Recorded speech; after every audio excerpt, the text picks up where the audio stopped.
لقنوا موتاكم لا إله إلا الله رواه مسلم. الحمد لله رب العالمين والصلاة والسلام على رسوله الأمين وعلى آله وصحابه أجمعين. أما بعد، عن أبي سعيد الخدري رضي الله تعالى عنه قال قال رسول الله صلى الله عليه وسلم لقنوا موتاكم لا إله إلا الله رواہ مسلم. محترم بھائیو بزرگوں، کل کے درس میں ہم نے اپنے مرنے والوں کو لا الہ الا اللہ کی تلقین کرنے کے متعلق کچھ باتیں سماعت فرمائی تھی. آج کے درس میں ہم انشاءاللہ العزیز اسی متعلق سے کچھ باتیں آپ کے سامنے بیان کریں گے کتاب و سنت کی روشنی میں. سب سے پہلی چیز یہ ہے کہ اگر ہمارا کوئی مسلمان بھائی مر جائے تو سنت کا طریقہ یہ ہے کہ ہم اس کے چہرے کو ڈھانک دیں. چہرے کا ڈھانکنا، چادر سے اس کے جسم پر اس کے چہرے کو ڈھانکنا، یہ اللہ کے رسول کی سنت مبارکہ رہی ہے. جب اللہ کے رسول کا انتقال ہو گیا صلی اللہ علیہ وسلم کا، تو صحابہ کرام نے، حضرت عائشہ فرماتی رضی اللہ تعالیٰ عنہا نے، کہ اللہ کے رسول کو ایک دھاری دار چادر کے ذریعے سے ڈھانک دیا گیا، اور اسی طرح سے میت کو، مردے کو بوسہ لینا، اس کی پیشانی کو چومنا، یہ نبی کی سنت سے ثابت ہے. جب حضرت عثمان بن مظعون رضی اللہ تعالیٰ عنہ کا انتقال ہو گیا تو اللہ کے رسول صلی اللہ علیہ وسلم ان کے گھر تشریف لے گئے اور ان کے چہرے سے چادر کو ہٹایا اور ان کے پیشانی کا بوسہ دیا. اسی طرح سے جب اللہ کے رسول صلی اللہ علیہ وسلم کا خود انتقال ہو گیا تو حضرت ابوبکر صدیق رضی اللہ تعالیٰ عنہ، حضرت عائشہ اس حدیث کی راویہ ہیں، وہ فرماتی ہیں کہ حضرت ابوبکر صدیق رضی اللہ تعالیٰ عنہ آپ کے حجرے مبارکہ میں داخل ہوئے. جب صحابہ کرام کے درمیان اختلاف ہو گیا، انتشار ہو گیا، حضرت عمر فاروق رضی اللہ تعالیٰ عنہ ننگی تلوار لے کر کے ٹہل رہے ہیں، مسجد نبوی کے اندر دوڑ رہے ہیں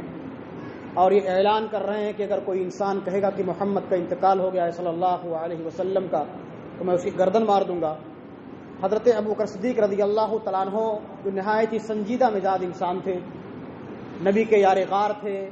رفیق خاص تھے، اللہ کے رسول کے حجر مبارکہ کے اندر تشریف لاتے ہیں اور نبی کے جسم اطہر سے، جسد اطہر سے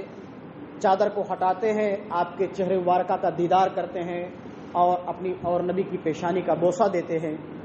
اور اس کے بعد مسجد نبوی کے اندر تشریف لے جاتے ہیں اور صحابہ کرام پریشان حال ہیں. مسجد نبی کے مصلی کے قریب کھڑے ہوتے ہیں اور کہتے ہیں کہ من کان یعبد محمدا فإن محمدا قد مات ومن کان یعبد اللہ فإن اللہ حی لا یموت. اگر کوئی انسان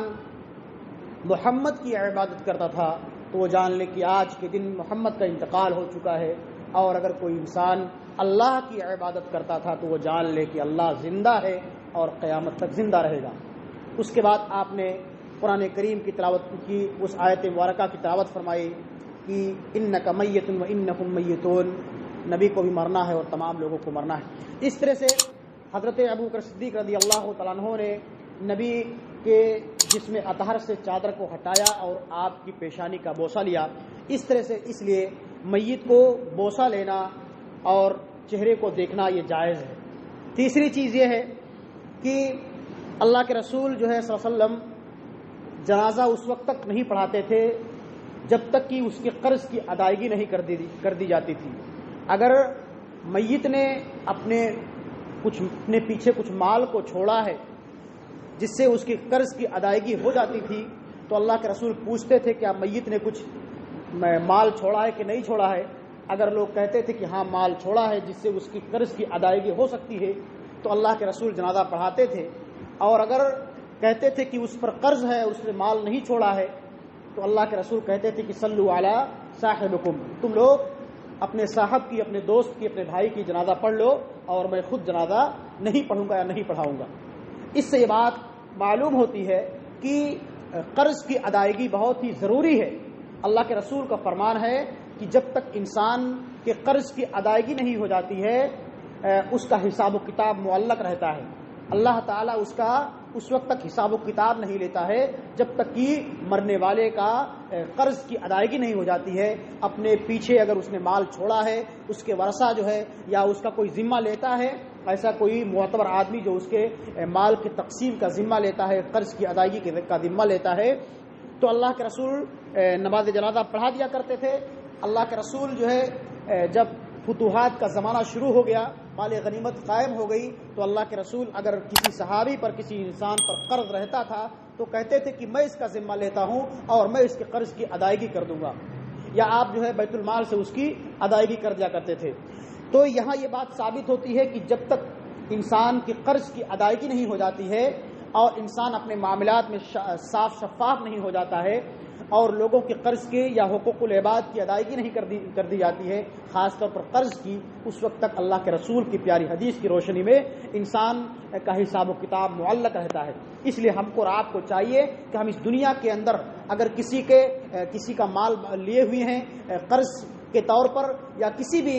حساب سے، تو ہم اس دنیا کے اندر اس کا حساب چکتا کر دیں، یا اپنے ورثہ کو، اپنے بال بچوں کو اس کی وصیت کر دیں، یا لکھ کر کے بتا دیں یا سمجھا دیں کہ فلاں فلاں کا اتنا اتنا حساب باقی ہے، اگر میری زندگی ہے تو میں اس کو حساب دے دوں گا، نہیں تو میرے مرنے کے بعد میرے مال میں سے میرے حساب و کتاب کی چکتائی کر دینا۔ یہ کتاب و سنت کا طریقہ ہے، ورنہ اللہ رب العالمین ہمارے حساب و کتاب کو معلق رکھے گا اللہ کے رسول کی پیاری حدیث کی روشنی میں۔ اور امام کو چاہیے، جیسے اللہ کے رسول جو نبی تھے اور نبی جو ہے لوگوں کے جنازہ کو نہیں پڑھایا کرتے تھے، اسی طرح امام وقت کو چاہیے کہ لوگوں کو سبق سکھلانے کے لیے، سماج کی اصلاح کے لیے ایسے لوگوں کے جنازے میں شریک نہ ہو یا ایسے لوگوں کے جنازے کو نہ پڑھائے جو لوگوں کی قرض کی ادائیگی سے دور بھاگتا ہو۔ اس لیے ہم کو اور آپ کو چاہیے کہ ہم کتاب اللہ اور سنت رسول کے ان تمام فرامین و فرمودات پر عمل کریں، خاص طور پر اپنے مردوں کو لا الہ الا اللہ پڑھنے کی تلقین کریں اور ان کے جو ہے گھروں پر جا کر کے ان کی مزاج پرسی کریں اور اپنے بھائیوں کو جو ہے کتاب و سنت کی تعلیمات سے روشناس کرائیں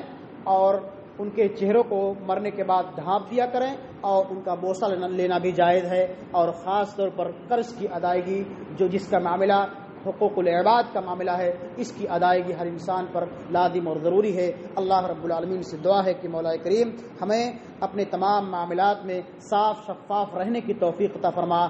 اللہ رب العالمین کے حقوق کی ادائیگی کے ساتھ ساتھ بندوں کے حقوق کی ادائیگی کی توفیق عطا فرما، خاص طور پر قرض وغیرہ کی ادائیگی کی خصوصی توفیق عطا فرما۔ آمین۔ تقبل یا رب العالمین۔ وآخر دعوانا ان الحمد للہ رب العالمین۔